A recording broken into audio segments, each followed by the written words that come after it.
Hello students, welcome to Rashid commerce classes. आज हम लोग डिस्कस करने जा रहे हैं क्लास 11 का जो एग्जाम होने वाला है झारखंड बोर्ड का।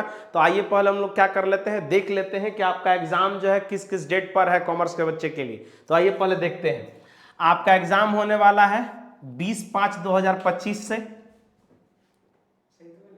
20/5/2025 से कि कॉमर्स में क्या है, इंग्लिश का और हिंदी का। जिसका इंग्लिश का एग्जाम है वो इंग्लिश का एग्जाम देगा और जिसका हिंदी का एग्जाम है वो हिंदी का, यानी कि 20 तारीख को एक ही पेपर का एग्जाम है। फिर हमारा क्या है, पेपर टू में 2 सब्जेक्ट आ जाएगा, अकाउंट्स और बीएसटी। 1-1 घंटा का दोनों एग्जाम होने वाला है और 40-40 मार्क्स का होने वाला है, 10:45 से लेकर के 1 PM तक। उसके बाद क्या है, पेपर थर्ड आपका क्या है तो ऑप्शनल है। अब ऑप्शनल में आ जाएगा आपका इकोनॉमिक्स आ जाएगा, CAE यानी कि कॉमर्शियल अरिथमेटिक आ जाएगा, ये कंप्यूटर साइंस आ जाएगा। मतलब जिसका जो ऑप्शनल सब्जेक्ट है उनका वो एग्जाम होगा कितने तारीख को, तो 22 तारीख को। यानी कि हम लोग का एग्जाम किस किस दिन है, तो 20, 21 और 22 को एग्जाम होने वाला है। तो अब हम लोग क्या करने वाले हैं कि जो आपका एग्जाम होने वाला है मल्टीपल चॉइस क्वेश्चंस होने वाला है। तो हम लोग अकाउंट्स पे 3 पार्ट में हम लोग MCQ को क्या करेंगे, डिस्कस करते हैं। तो चलिए पहले अकाउंट से स्टार्ट करते हैं। तो देखिए, अकाउंटेंसी का जो एग्जाम होने वाला है ऑब्जेक्टिव होने वाला है, ठीक है। ऑल चैप्टर्स MCQ, मात्र 40 क्वेश्चन आएगा। हम आपको 3 पार्ट में वीडियो अपलोड कर देंगे, MCQ आपको पढ़ करके चला जाना है, उससे बाहर नहीं आएगा क्वेश्चन। तो आइए हम लोग स्टार्ट करते हैं MCQ। चलिए स्टार्ट करते हैं। क्या है, ऑब्जेक्टिव टाइप क्वेश्चन। पहला हमारा क्वेश्चन क्या है, Who invented the double entry system of bookkeeping?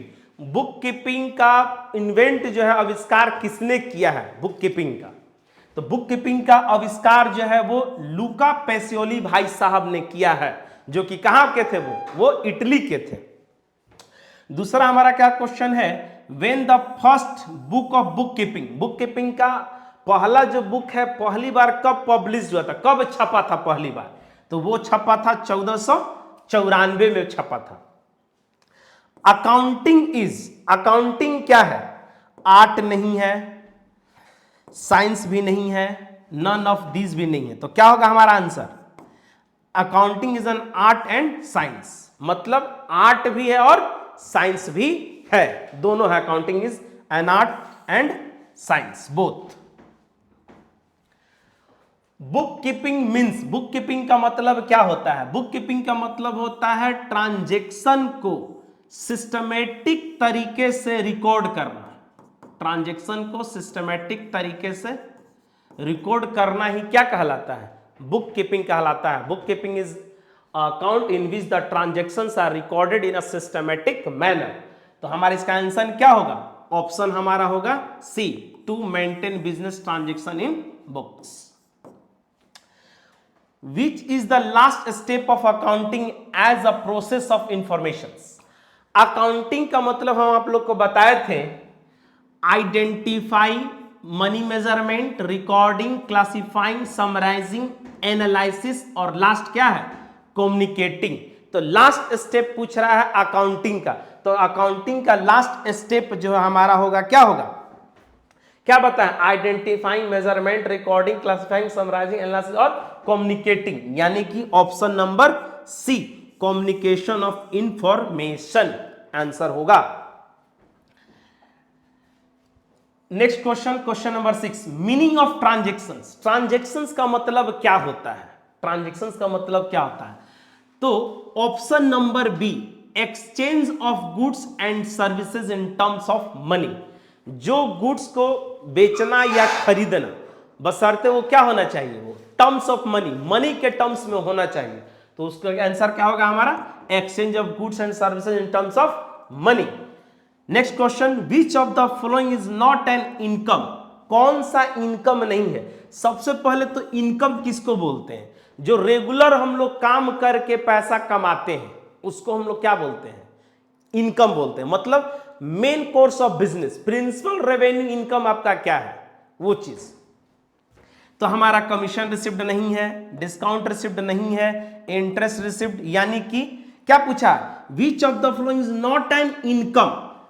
तो हमारा आंसर क्या होगा, ऑप्शन नंबर डी, कहना हम ये चाहते हैं कि ये तीनों जो है हमारा क्या है, रेगुलर इनकम है। ये हमारा क्या है, रेगुलर इनकम है। लेकिन कैपिटल रिसीव्ड हमारा रेगुलर इनकम नहीं है, नॉन रेकरिंग नेचर का ट्रांजैक्शन से इनकम होता है। तो हमारा आंसर होगा option number D. Which of the following is not an expense, कौन सा इसमें से खर्चा जो है एक्सपेंस नहीं है, एक्सपेंस नहीं है। तो देखो वेजेस एक्सपेंस है, रेंट अगर आप पे करते हैं किसी को तो वो भी हमारा क्या है, खर्च है। अगर वेजेस पे कर रहे हैं रिपेयर पे, जैसे मान लो तुम्हारा गाड़ी है खराब हो गया तो रिपेयरिंग कराते हैं, तो वो भी हमारा क्या है, एक्सपेंस है। लेकिन अगर तुम किसी व्यक्ति को एडवांस पेमेंट करते हो तो वो हमारा एक्सपेंस नहीं होता है, बल्कि वो क्या होता है, उसको हम लोग प्रीपेड बोलते हैं, वो हमारे लिए एसेट बन जाता है, अदर करंट एसेट्स। तो ऑप्शन हमारा क्या होगा, option number C. Which of the following is not an business transaction, business transaction कौन सा नहीं है।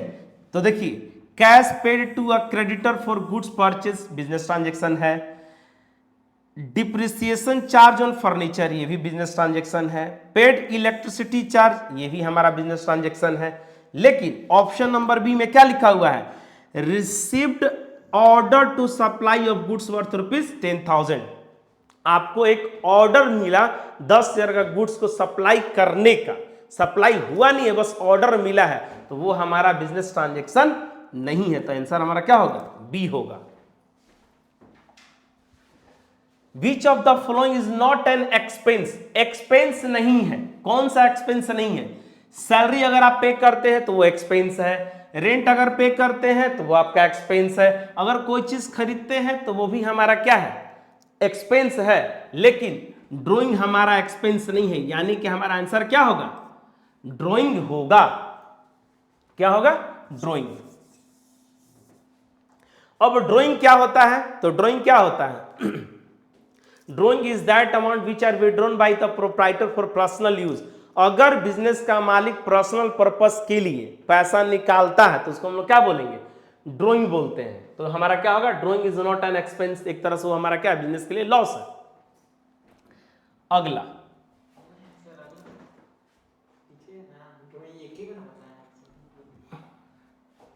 एक और question number 11, according to going concern concept. Going concern concept क्या होता है, इसका मतलब ये होता है कि बिजनेस चलता रहे, बिजनेस चलता रहे। किसी भी बिजनेस का जो हम लोग अकाउंटिंग करते हैं क्या सोच के करते हैं, ये इंटेंशन होना चाहिए कि बिजनेस हमारा क्या हो, चलता रहे, there is no intention to close the business. तो इसका हमारा आंसर क्या होगा डायरेक्टली, तो ये हमारा होगा इनडेफिनेटली। बिजनेस हमारा क्या होना, किसी भी सिचुएशंस में क्या हो, चलता रहे, ये हमारा सोच होना चाहिए। तो इसका मतलब होता है गोइंग कंसर्न कॉन्सेप्ट का मतलब ये होता है the business will continue to exist, क्या, indefinitely. Revenue is generally recognised when production is completed, order for goods is received, cash is received. Question हमारा क्या है, revenue is generally recognised when goods are delivered. जब हमारा goods क्या होता है, deliver हो जाता है, तभी जाकर के हमारा इनकम क्या होता है, जनरेट होता है। Income is generally recognised when goods are delivered, जब गुड्स हमारा क्या हो जाएगा, डिलीवर हो जाएगा। जैसे मान लो फ्लिपकार्ट से या अमेजोन से अगर आप सामान वगैरह मंगाते हैं तो क्या करते हैं, पहले सामान को क्या रिसीव कर लेते हैं, उसके बाद उसको आप पैसा देते हैं, तभी ना जाकर उसका क्या होता है, डिलीवर हो गया तो कंफर्म उसको पैसा मिल जाता है। नेक्स्ट हमारा क्या है, which of the following statement is correct with regards to valuation of stock. Stock is valued at, stock का जो वैल्यूएशन होता है वो दो बेसिस पर होता है। क्या, जैसे मान लो आप एक फर्नीचर खरीदे, ठीक, तो ये फर्नीचर का जो है कॉस्ट प्राइस है मान लेते हैं 1 लाख, और इसका मार्केट में प्राइस है 1,50,000, तो इसका वैल्यूएशन कैसे किया जाएगा? तो विच एवर इज लोअर, इन दोनों में से जो कम होगा वो हमारा क्या होगा? स्टॉक का वैल्यूएशन होगा। यानी कि इस हिसाब से option number C, cost price और market price whichever is lower is considered to be valuation of stock. अभी हम क्या बोले, एक फर्नीचर है जो कि 1 लाख का है और मार्केट प्राइस कितना है? 1,50,000 है। इन दोनों में से जो कम होगा वो हमारा क्या कहलाएगा? मार्केट का वैल्यूएशन कहलाएगा। अकाउंटिंग स्टैंडर्ड्स आर क्या होगा हमारा इसका answer? Basis of selection of accounting policy, set of broad accounting policies to be followed by क्या? Any entity, basis of establishment and management and entry. तो इसका हमारा आंसर होगा set of broad accounting policies to be followed by an क्या? Entity. ये जो accounting standard है वो हमारा क्या है? एक तरह का कानून है, जिसको कि कौन इशू करती है? तो ICAI, the institute of cost accountant of India. Next question हमारा क्या है? Accounting standards are mandatory. क्या अकाउंटिंग स्टैंडर्ड मैंडेटरी है? क्या कंपलसरी है? तो देखिए, पार्टनरशिप फर्म के लिए ये मैंडेटरी नहीं है, चैरिटेबल ऑर्गेनाइजेशन के लिए मैंडेटरी नहीं है, सोल प्रोप्राइटरशिप के लिए भी मैंडेटरी नहीं है। तो ये किसके लिए मैंडेटरी है? तो वो है कंपनी के लिए ये कंपलसरी है। मैंडेटरी का मतलब क्या? कंपलसरी। तो कंपलसरी यानी अनिवार्य। अनिवार्य किसके लिए है? तो वो है कंपनी के लिए। अकाउंटिंग स्टैंडर्ड 16 इज ऑन, ये एक कानून है। ये एक क्या है? कानून है। Is on valuation of inventory, depreciation accounting, accounting for fixed assets या बोरोइंग कॉस्ट। तो ये किस पर लागू होता है? तो बोरोइंग कॉस्ट पर लागू होता है। कौन सा कानून? Accounting standard 16 is on borrowing cost पर लागू होता है। Father of double interest system, comment कीजिए जल्दी से, बताइए। Father of double interest system Luca Pacioli was an inhabitant of, कहां के रहने वाले थे वो? फ्रांस के, इटली के, ब्रिटेन के या अमेरिका के? थोड़ा देर पहले आप लोग को हम बताए थे, बताइए। तो इसका आंसर होगा इटली के रहने वाले थे Luca Pacioli. When did Pacioli propounded the principle of double interest system, जो डबल इंटरेस्ट सिस्टम का वो इन्वेंशन कब किए थे? 1494, 1974, 1484, 1543। ये भी क्वेश्चन रिपीट हो गया 1494 में। In which year Luca Pacioli book डी कॉम्पिटेसेट स्क्रिप्टरेज वॉज पब्लिश्ड, ये कब पब्लिश्ड हुआ था? तो ये हमारा पब्लिश्ड हुआ था 1494 में पब्लिश्ड हुआ था। ये इनका किताब का नाम है, बुक नेम है ये। In double interest system every transaction has blank aspect, दुनिया में जो भी ट्रांजेक्शन है उसका इंपैक्ट सिर्फ दो होता है, एक डेबिट और एक क्रेडिट। एवरी ट्रांजेक्शन, इसका आंसर क्या होगा? 2। एवरी ट्रांजेक्शन हैज 2 एस्पेक्ट, किसी भी ट्रांजेक्शन का 2 प्रभाव पड़ता है, एक डेबिट और एक क्रेडिट। तो इसका आंसर क्या होगा हमारा? Option number B. Which of the following will not be recorded in the books of account, कौन सा ट्रांजेक्शन बुक्स ऑफ अकाउंट में रिकॉर्ड नहीं होता है? देखो, सेल ऑफ गुड्स रिकॉर्ड होगा, पेमेंट ऑफ सैलरी रिकॉर्ड होगा, सैलरी ऑफ स्टाफ होगा, order for supply of goods, सिर्फ ऑर्डर दिया गया है, डिलीवर्ड नहीं हुआ है, तो ये हमारा रिकॉर्ड नहीं होगा, यानी कि ऑप्शन नंबर डी। एक और question, under the accrual basis of accounting expenses are recorded on payment on being occurred A and B, both none of these. Option number C, option number हमारा क्या होगा? B. Accrual basis का मतलब होता है कि जिस दिन ट्रांजैक्शन हुआ उसी दिन बुक्स ऑफ अकाउंट में क्या होगा? रिकॉर्ड होगा। उसी दिन हमारा क्या होगा? रिकॉर्ड होगा। और मान लो कोई ट्रांजेक्शन हो गया, पेमेंट होगा 10 दिन बाद, तो उस दिन ट्रांजेक्शन को रिकॉर्ड किया जाएगा नहीं। A transaction is recorded when it's क्या takes place, not when settlement takes place. तो ये हमारा क्या होगा, option number B, on being incurred. Source documents used for cash sales is, source documents used for cash sales is, cash sales का कब use होता है, यानी कि कैश मेमो। जब हम लोग सामान कैश बेचते हैं तो कौन सा बिल देते हैं, तो कैश मेमो वाला बिल हम लोग देते हैं। विच of the following is not a source documents, कौन सा सोर्स डॉक्यूमेंट्स नहीं है इसमें से, तो कैश बुक जो है हमारा सोर्स डॉक्यूमेंट्स का पार्ट नहीं है, क्योंकि cash book is that book in which the cash transactions are recorded. उसको हम लोग सेपरेट भी पढ़ाई कर लिए हैं, ठीक है। तो हमारा आंसर क्या होगा, कैश बुक।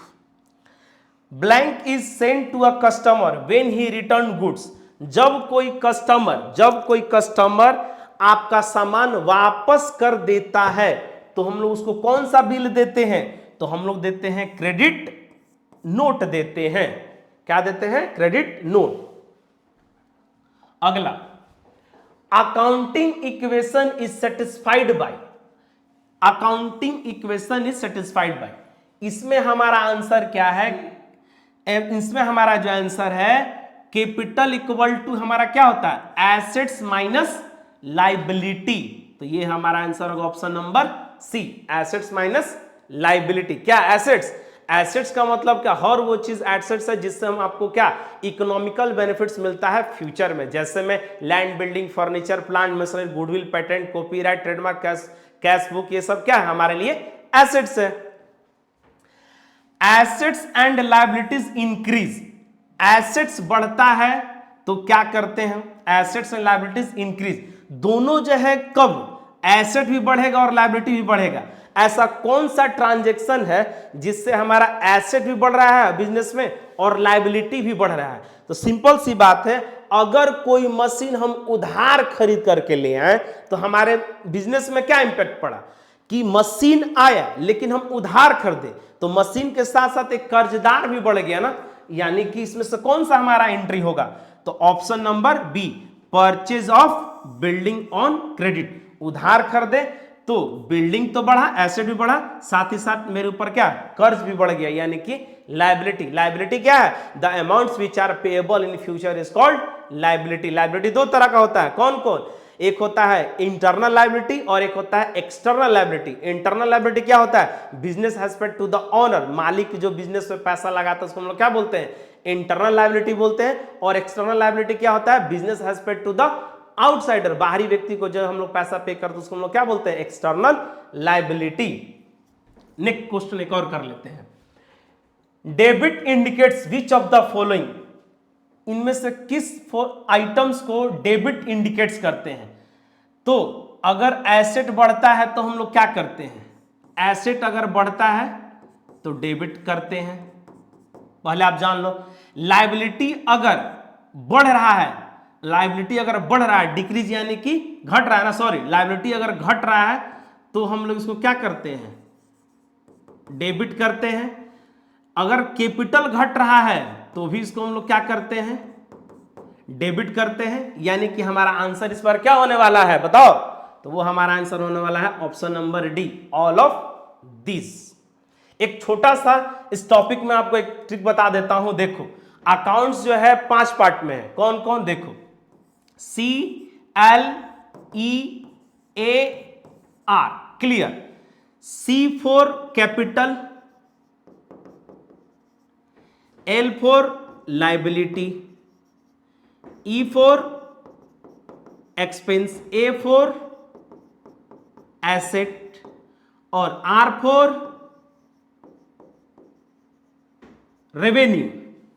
तो देख लीजिए, कैपिटल हो गया, लायबिलिटी हो गया और रेवेन्यू, यानी कि CL और R, ये तीनों का तीनों अगर इंक्रीज होगा, अगर इंक्रीज होगा तो क्रेडिट और डिक्रीज होगा तो डेबिट, इंक्रीज और डिक्रीज। और एक्सपेंस और एसेट अगर इंक्रीज होगा तो डेबिट करते हैं और डिक्रीज होगा तो क्या करते हैं, क्रेडिट करते हैं। ये याद रखिएगा। अगला, bank overdraft account is, bank overdraft क्या होता है? तो सबसे पहले हम लोग देखते हैं कि ऑप्शन में क्या है, personal account, real account, nominal account, representative personal account. Representative personal account क्या होता है? ग्रुप ऑफ पर्सन जो क्या करता है, रिप्रेजेंट करता है। नॉमिनल अकाउंट क्या है? Nominal account are those account which are related to all expenses और लॉसेस, इनकम और गेन्स। रियल अकाउंट क्या होता है? Which are related to fixed assets. Personal account which are those account which are related to person. तो देखो personal account जो होता है वो तीन तरह का होता है, natural personal account, artificial personal account, और एक हो जाता है हमारा क्या, रिप्रेजेंटेटिव पर्सनल अकाउंट। तो रिप्रेजेंटेटिव पर्सनल अकाउंट में आता है हमारा क्या, बैंक ओवरड्राफ्ट, यानी कि option number D, option number D. Next question एक और कर लेते हैं। प्रोप्राइटर्स अकाउंट इज, प्रोप्राइटर्स होता कौन है? मालिक। प्रोप्राइटर्स का मतलब मालिक। तो मालिक कौन होता है? प्रोप्राइटर्स रियल, नॉमिनल या पर्सनल या नन ऑफ दीज। देखो रियल अकाउंट होगा नहीं क्योंकि ये which are related to assets, nominal account which are related to all expenses और लॉसेस। तो ऑप्शन हमारा क्या बचता है, ऑप्शन नंबर सी। प्रोप्राइटर्स कौन है? यानी कि मालिक, और मालिक कौन होता है? पर्सन, और पर्सन से रिलेटेड अकाउंट को हम लोग क्या बोलते हैं? पर्सनल बोलते हैं। क्रेडिट मीन्स, क्रेडिट मीन्स क्या? An increase in asset, asset अगर घटता है तो क्रेडिट करते हैं।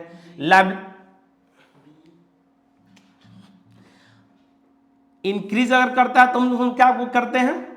क्रेडिट का मतलब क्या है? अगर एसेट हमारा इंक्रीज करता है तो हम लोग क्या करते हैं? डेबिट करते हैं। अगर लायबिलिटी हमारा घटता है तो उसको हम लोग क्या करते हैं? लायबिलिटी घटता है तो इसको हम लोग क्या करते हैं? डेबिट कर देते हैं। तो ऑप्शन हमारा क्या बचा? नन ऑफ दिस होगा नहीं, तो ऑप्शन हमारा होगा बी, यानी कि इंक्रीज इन लायबिलिटी। अगर लायबिलिटी बढ़ता है तो हम लोग उसको क्या करते हैं? क्रेडिट करते हैं। अगला, how many columns are there in a journal, journal में कितना कॉलम होता है? तो एक होता है डेट का, एक होता है पर्टिकुलर का, एक होता है एलएफ का, एक होता है डेबिट का, और एक होता है क्रेडिट का। तो पूरा जोड़ लो कितना होगा बताओ? Date, particular, LF, debit, credit, यानी कि वो हमारा होता है 5। क्या जर्नल का फॉर्मेट देख लो, आप देख लो कुछ इस तरह से, डेट, पर्टिकुलर, एलएफ, डेबिट और क्रेडिट। काउंट कर लो, 5 है कि नहीं, 1 2 3 4 5। तो ऑप्शन हमारा क्या होगा? 5, option number C. Cash account is, cash account is a real account. Cash account क्या है हमारा? रियल अकाउंट है। वेजेस ओइंग, ओइंग का मतलब होता है क्या? जो हम लोग उधार लेते हैं, जो हम लोग उधार लेते हैं। तो उधार आप किससे लीजिएगा? आदमी से कि जानवर से? आदमी से लीजिएगा तो वो हमारा क्या हो जाएगा? Personal account. क्लियर है? GST and stands for, GST का फुल फॉर्म क्या होता है? आप ही ये बताओ, कमेंट कीजिए और बताइए आप लोग ये क्या। Option number B, goods and services tax. ये कब आया था? तो ये 2017 में जुलाई में आया था ये। The left hand side of an account is known as, बताइए। Left hand side of an account, account में 2 साइड होता है, ये हो गया डेबिट और ये हो गया क्रेडिट। तो left hand side is called, बताइए बताइए, वो हमारा हो जाएगा debit side. The debit balance in personal account indicates, the debit balance in personal account indicates amount payable, amount receivable, cash in hand, bills receivable. तो इसका हमारा आंसर हो जाएगा amount receivable. Ledger book is popularly known as, ledger book को किस नाम से और जाना जाता है? Secondary book of accounts, subsidiary book of accounts, principal book of accounts, या नन ऑफ दीज? तो वो हमारा होगा principal book of accounts. Ledger is also known as principal book of accounts. यही नहीं, इसको मास्टर बुक भी बोला जाता है। What is laser? लेजर क्या है? देखो लेजर क्या है, सब्सिडरी बुक है, मेमोरेंडम बुक है, principal. Ledger is a principal book, इसको मास्टर ऑफ बुक्स भी बोला जाता है। General reserve and dividend equalisation account are, general reserve and dividend equalisation account are personal, real, nominal, none of this. तो वो हमारा हो जाएगा personal account. The rule debit all expenses and losses and credit all income and gains related to. देखिए account का जो option होता है वो दो तरह का होता है, एक होता है पर्सनल अकाउंट, एक होता है इम्पर्सनल अकाउंट। इम्पर्सनल अकाउंट में दो पार्ट होता है, कौन कौन? तो रियल अकाउंट और एक होता है नॉमिनल अकाउंट। तो रियल अकाउंट क्या होता है? Which are related to all assets. Nominal account are those account which are related to all expenses and losses. Personal account में होगा आपका क्या होता है? तो personal account are those account which are related to person. तो इसमें क्या पूछ रहा है? गोल्डन रूल पूछ रहा है। तो पर्सनल अकाउंट का रूल क्या होता है? Debit the receiver, credit the giver. Real account में क्या होता है? Debit what's comes in, credit what goes out. Nominal account का गोल्डन रूल क्या होता है? डेबिट ऑल एक्सपेंसेस और losses, credit all income and gains. तो बताओ इसका ऑप्शन क्या होगा? क्या दिया? Debit all expenses and losses, credit all income and gains, यानी कि वो हमारा क्या हो जाएगा? Option number C, nominal account. Double interest system owes its origin to Luca Pacioli. जहां डबल इंटरेस्ट सिस्टम वहां पे लुका पैसियोली भाई साहब, clear. Accounting standard refers to specific accounting principles, application of principles, A and B both, none of these. तो वो हमारा क्या होगा? A and B both. Which form of accounting is adopted by a businessman? Which form of accounting is adopted by a businessman? Accounting का जो form है adopt करता है बिजनेसमैन कौन सा? ज्यादातर कॉस्ट अकाउंटिंग नहीं होगा, टैक्स अकाउंटिंग नहीं होगा, मैनेजमेंट अकाउंटिंग नहीं होगा। तो कौन अडॉप्ट करते हैं? बिजनेसमैन ज्यादातर। तो वो हमारा क्या है? Financial accounting. और जो आपका बुक है वो भी क्या है? फिनेंशियल अकाउंटिंग ही है। Fixed asset includes, fixed assets क्या होता है? Fixed assets are those assets which are held by the proprietor for long terms. लंबे समय के लिए जो बिजनेस में हम लोग लगाते हैं उसको हम लोग क्या बोलते हैं? Fixed asset. जैसे land, building, furniture, plant, machinery, ये सब क्या है? फिक्स्ड एसेट्स है। तो पूछ रहा है कि फिक्स्ड एसेट्स में इसमें कौन शामिल होगा? तो सीधा सीधा फर्नीचर शामिल होगा। क्या फिक्स्ड एसेट्स दो तरह का होता है, दो तरह का, टेंजिबल एसेट और एक इंटेंजिबल एसेट। टेंजिबल एसेट्स क्या होता है? विच हैव फिजिकल एग्जिस्टेंस, जिसको कि हम लोग फिजिकली क्या कर सकते हैं? टच कर सकते हैं, उसको हम लोग क्या बोलते हैं? Tangible assets. Intangible assets which have not physical existence, जिसको कि देख नहीं सकते हैं, छू नहीं सकते हैं। तो वो हमारा क्या होगा? Goodwill, patent, copyright, trademark, computer, software. Which of the following is an intangible asset? देखो इंटेंजिबल एसेट्स कौन है?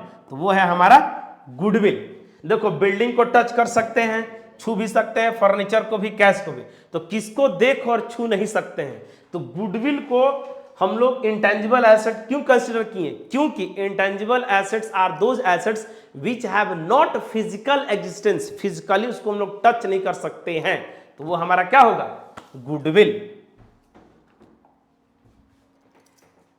Who is not user of accounting information? Accounting का ऑनर्स यूज करता है, इन्वेस्टर्स भी अकाउंटिंग का यूज करता है, मैनेजमेंट भी अकाउंटिंग इंफॉर्मेशन का यूज करता है। तो कौन यूज नहीं करता है? माइनर्स, जो 18 साल से कम है। Which of the following is known as principal book of accounts? Principal book of accounts के नाम से कौन जाना जाता है? जर्नल नहीं जाना जाता है, बैलेंस शीट भी नहीं जाना जाता है, ट्रायल बैलेंस भी नहीं। कौन है प्रिंसिपल बुक? जिसको कि मास्टर बुक बोलते हैं। क्या होगा? Ledger. No journal entry is made for, किसका जर्नल एंट्री नहीं बनता है? तो देखो कैश डिस्काउंट का बनता है, ट्रेड डिस्काउंट का एंट्री मेड नहीं होता है। Option number A, trade discount जो होता है बुक्स ऑफ अकाउंट में रिकॉर्ड नहीं होता है। The process of entering the transactions from journal in an account is called, the process of entering the transaction from journal in an account is called balancing, casting, journalising, posting. तो वो हमारा क्या हो जाएगा, journal के बाद क्या बनता है, लेजर, और लेजर को हम लोग क्या बोलते हैं, पोस्टिंग। यानी कि हमारा आंसर क्या होगा, option number D. Personal accounts are related to, personal accounts are related to. इस क्वेश्चन को आप लोग खुद से कीजिए और कमेंट बॉक्स में कमेंट कीजिए कि आपका आंसर क्या होगा। चलिए, क्या इसका आंसर हो जाएगा आपका option number C, person, firms and companies. Set 1 हम लोग का क्या कंप्लीट हो गया है। नेक्स्ट वीडियो में हम लोग क्या करेंगे, अकाउंटेंसी का सेट 2 के साथ 50 क्वेश्चंस के साथ हम लोग मिलेंगे। तब तक के लिए आपको क्या करना है, रिवीजन करना है। मिलते हैं नेक्स्ट वीडियो में। जय हिंद।